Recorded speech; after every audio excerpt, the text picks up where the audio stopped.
అన్నా చెప్పునా? కొబ్బరికాయలు అమ్ముతానా, తీసుకుంటారన్నా? తీసుకుంటా. ఎంతనా? 20-30 ఇచ్చేలేనా? 20-30? అన్న ఇన్ని టెంకాయలు ఉన్నాయి నా కాడ.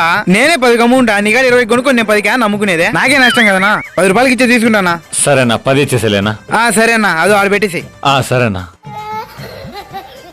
1, 3, 10. ఇదోనా మొత్తం 10 కాయలు ఉన్నాయి, 100 రూపాయలు. ఓకే అన్న. వచ్చిందండి వయ్యా అన్నా ఒక టెంకాయ ఇచ్చే అన్న. ఓకే అన్న. ఇదోనా? ఓకే అన్న. ఎంతనా? 100 రూపాయలనా? 100 రూపాయలు ఎందుకునా అన్న? దాని మీద వచ్చేది మాకు రూపాయి 2 రూపాయలనా. మా కష్టాన్ని కూడా గుర్తించన్నా. సర్లేనా, నీ కష్టం డబ్బులు నాకు ఎందుకో. ఇదో అన్నా. ఇదో నీ 100 తీసుకో, నా కాయలు తీసుకుపోతా. ఏంది ఇచ్చేదే? కాయ 50 రూపాయలు. నిజంగా చెప్తున్నానండి, ప్రపంచం అంతా దొంగ.